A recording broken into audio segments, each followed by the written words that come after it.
Out in a mother. Oh shit, my bad.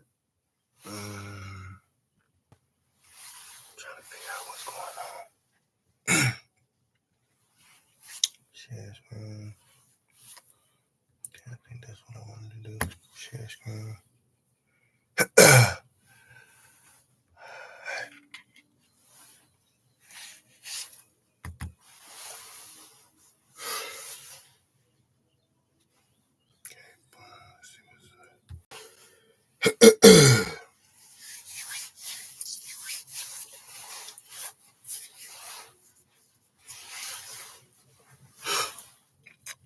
The actions of impressionable listeners.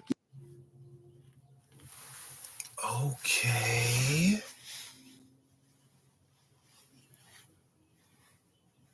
So that's how you do it.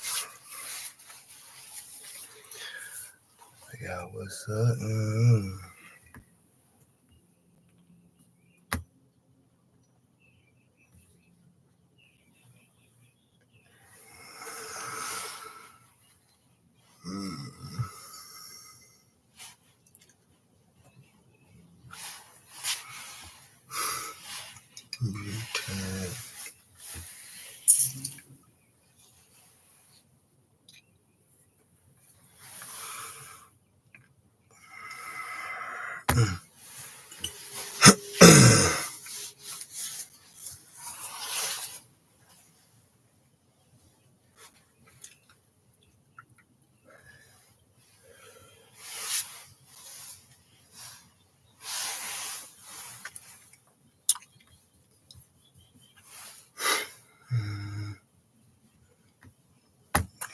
These cases have fueled the ongoing conversation about personal responsibility versus artistic expression, and whether there is a moral line that, once crossed, cannot be defended in the name of art. As the genre continues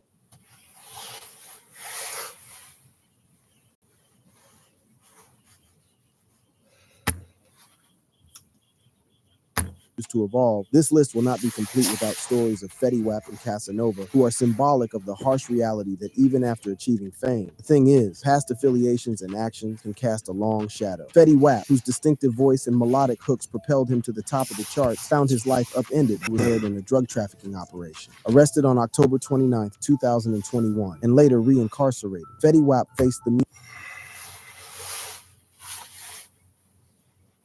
music in a different court, the court of law, receiving a 6-year sentence. His fall from grace was not just a personal catastrophe, but also a blow to his family and the Paterson, New Jersey community that had celebrated his success as one of their own. Casanova's story follows a similar arc, with the Brooklyn rapper's ascent in the industry cut short by a 15.6-year sentence for his involvement with the owners. If your conversion is under 3%, keep watching. The reason you are struggling to get your business to the next level is because you're not untouchable Gorilla Stone Nation gang. His indictment on racketeering and narcotics charges paints a picture of a man who couldn't or wouldn't detach himself from the life he rapped about. The consequences of his actions extend far beyond his career, impacting his family, who must now navigate life without his presence, and his community, which grapples with the loss of a figure who had the potential to drive positive change. For the longest time, the hip-hop community has had to deal with a legal system that some argue is biased against them, and the sentencing of its artists, a reflection of broader societal issues regarding race and inequality. The stories of these rappers' run-ins with the law serve as a small-scale model of the systemic challenges faced by many, particularly in communities of color. As such, the industry has become a vocal platform for advocating reform and raising awareness about the disparities within the criminal justice system. While Glock 9's repeated encounters with the law raises eyebrows and gets people debating, there are other reasons for concern beyond his legal trouble. And one of them is the controversial nature of his music.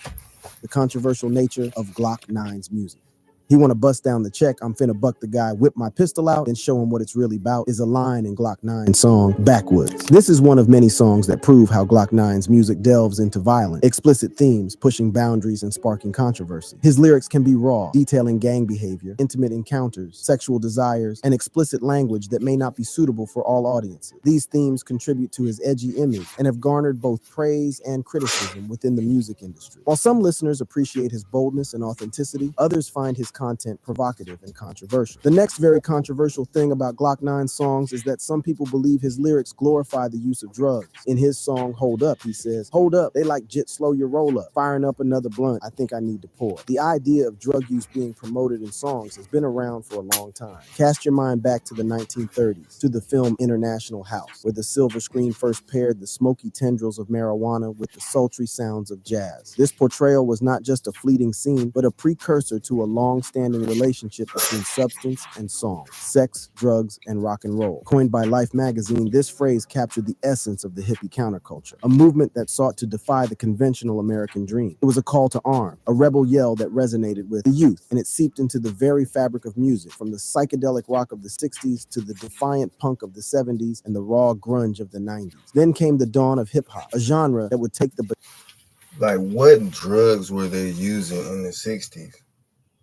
Were they just drinking liquor? That's it? It was a thought. Like, what? baton and sprint with it into a new era of drug references. In the early 1990s, hip-hop artists like Cypress Hill, Dr. Dre, and Snoop Dogg began to infuse their lyrics with nods to marijuana, setting the stage for a trend that would only grow. This was not a subtle nod, it was a full embrace, with nearly half of all hip-hop songs by the mid-90s referencing drug use, according to Genius. The narrative of drugs and music had found a new chapter in hip-hop, one that would continue to evolve and at times shock the world with its candor. As the 1990s waned, the hip-hop scene witnessed a seismic shift in its lyrical content. The once dominant marijuana references gave way to a harder, more sinister edge as cocaine snorted its way into the verses of Rhapsody. The giants of the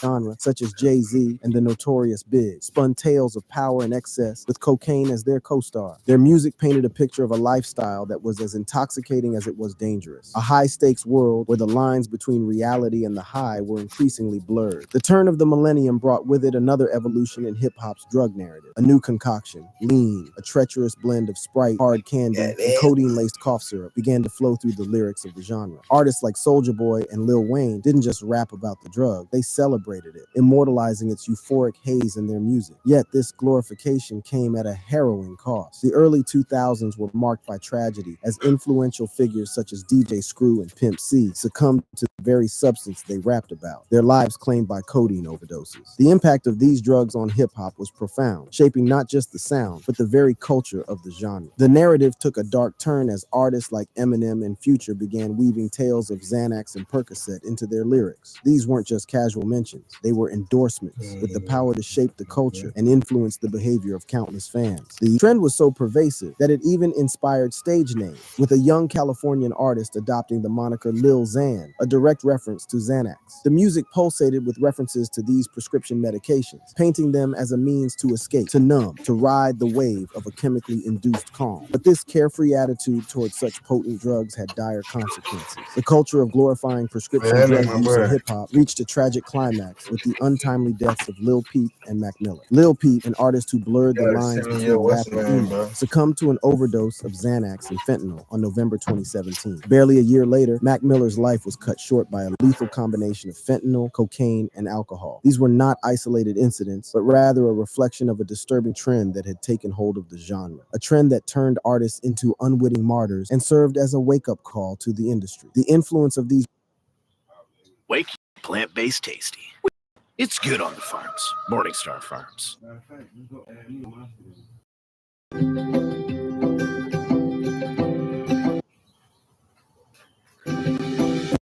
My dad migrated here from Colombia and started from nothing. The opportunity that he created for me, and also the opportunity that we create for other people. Welcome, Captain David. It really gave me the confidence I needed to do what I love for a living.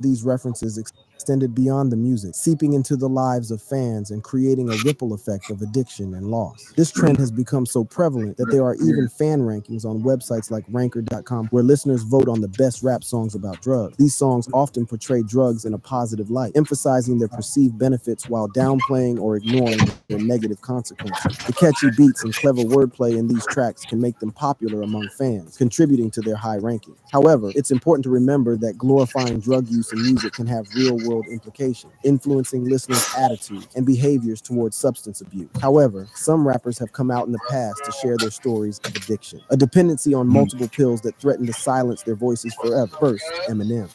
Eminem's descent into the abyss of addiction is as stark as it is stirring. At the peak of his career, the pressure and pain became unbearable, leading him to seek solace in the numbing embrace of Valium and Vicodin. His daily consumption reached staggering heights, up to 60 Valium and 30 Vicodin pills, a cocktail of sedatives and painkillers that could tranquilize a titan. The year 2007 marked a chilling chapter in Eminem's life when a methadone overdose nearly became his final verse. His doctor delivered the grave news that he was a mere 2 hours from death's door. This brush with mortality was a wake-up call, but the road to recovery is never a straight path. Because Eminem eventually relapsed in 2008, he made a decision to check into rehab, a step that would set him on the path of sobriety. It was during this time that Eminem found an unexpected ally in the legendary Elton John. Despite their different musical backgrounds, the two found common ground in their battle. Elton John became a mentor to Eminem, offering guidance and support as he navigated the treacherous waters of recovery. Another rapper who struggled with addiction is DMX. DMX, born Earl Simmons, emerged from the gritty streets of Yonkers to become one of hip-hop's most formidable forces.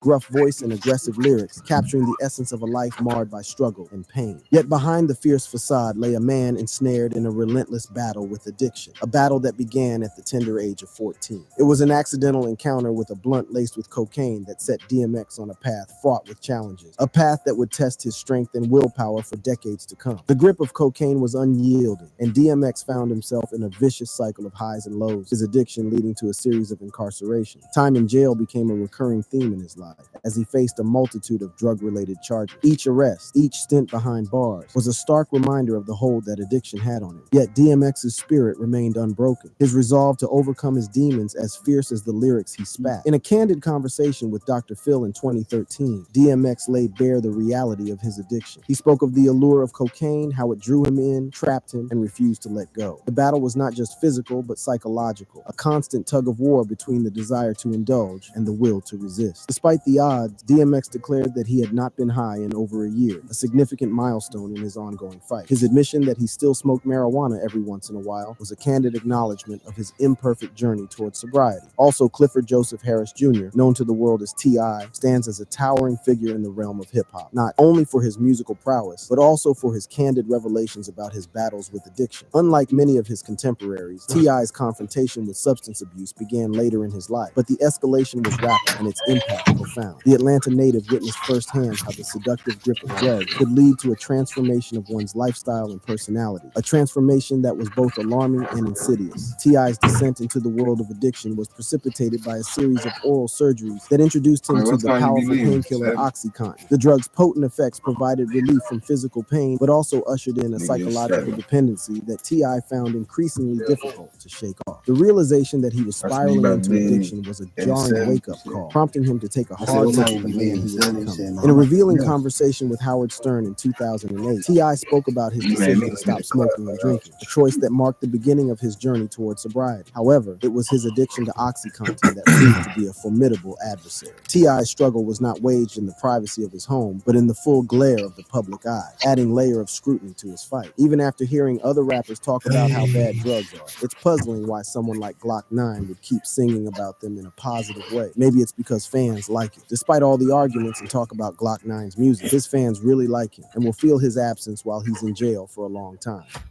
Fans say goodbye.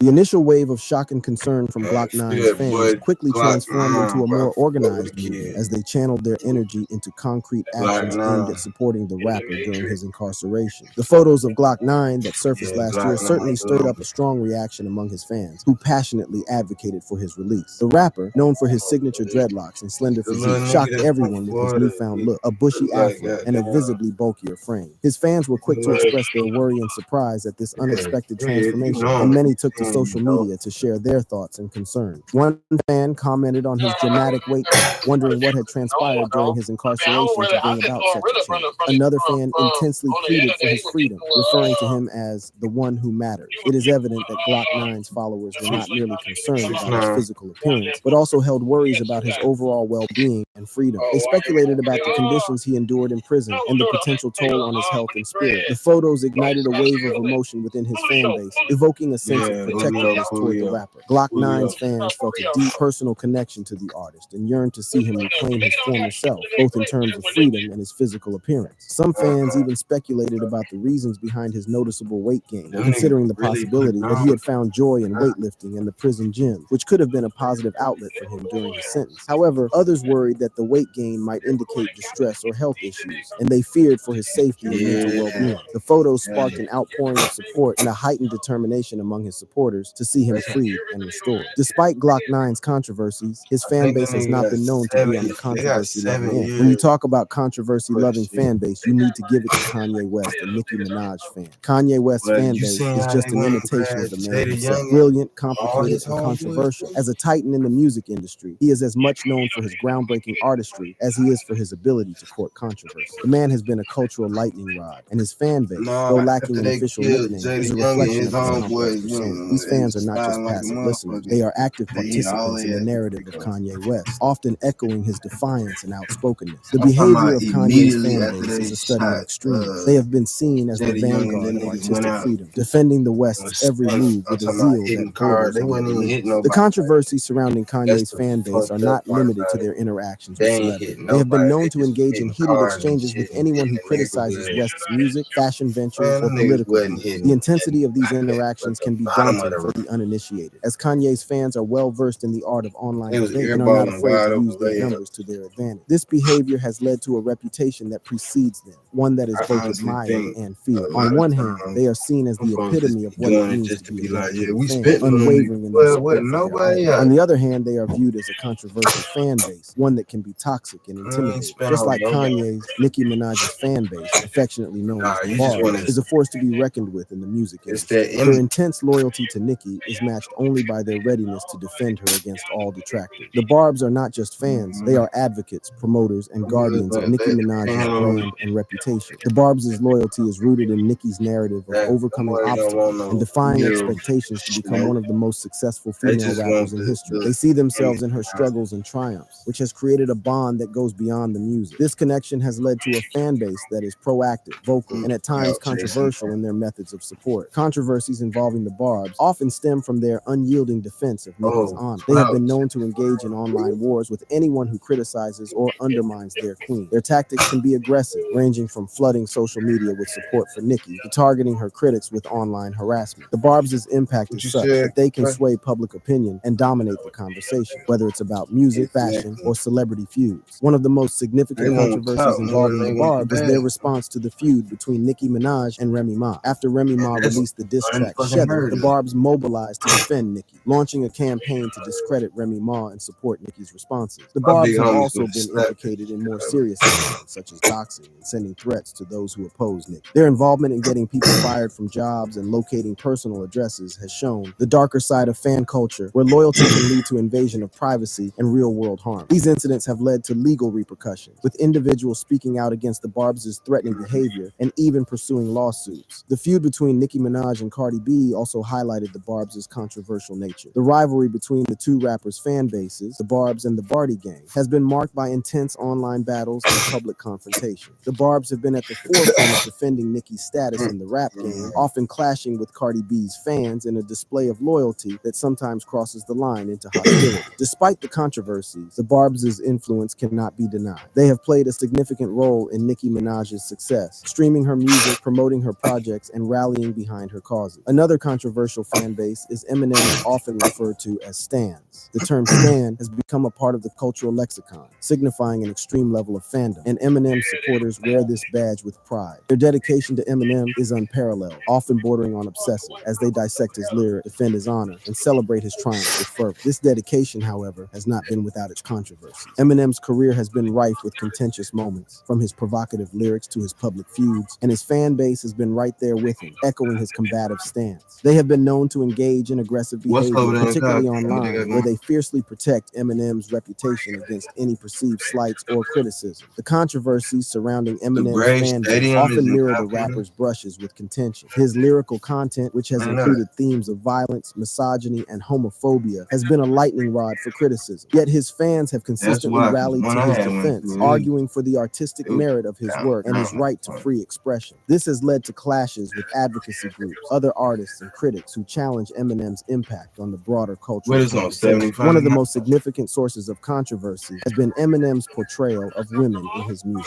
Accusations of misogyny have dogged him throughout his career, with lyrics that often depict violent scenarios involving female figures. Oh, it's Despite right this, there? stands have remained steadfast in their support, sometimes dismissing the concerns raised about the harmful So it's effects right of there by such Delk content. Road. Their unwavering loyalty has raised questions about the complicity of Yeah, fan I bases in know. perpetuating Right harmful there. narratives. Eminem's 75, targeting of other 75. celebrities has also been a point of contention. High-profile feuds with artists like Mariah Carey and Lana Del Rey have sparked intense reactions from his fan base. When Eminem claimed he would punch Lana Del Rey in a freestyle, his fans were quick to defend him, often attacking Del Rey and her supporters in the process. These incidents have highlighted the darker side of fan culture, where allegiance to an artist can lead to the endorsement of problematic behavior. The Stand's dedication to Eminem's legacy is not solely defined by controversy. They have been instrumental in his commercial success, breaking records for album sales and concert attendance. Just like the fans of these rappers, the response from Glock 9's fans demonstrated the profound impact he had on them. They felt a strong connection to his music and persona, and this situation only intensified their dedication. Many fans felt a sense of responsibility and used their voices to rally for his freedom, ensuring he knew he wasn't alone. It is clear that Glock 9's fan base is passionate and tightly knit, and their plea for his release was a powerful expression of their commitment to an artist who had touched their lives in a significant way. If you enjoyed this video, click on the boxes playing on your screen to watch similar content.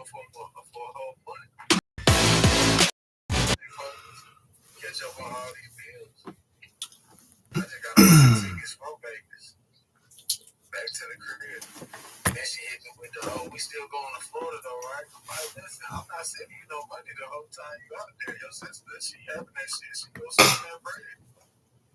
Her sister got a bag like that? Man, her sister staying a $1.4 million house in California. Hold on, which one is this? That's her oldest sister. Yeah, not the one that came to the baby shower. Nah, she was at the baby shower too. Okay. The one you talking about, the one above her. So that's the one of them was bending over in front of me, bruh.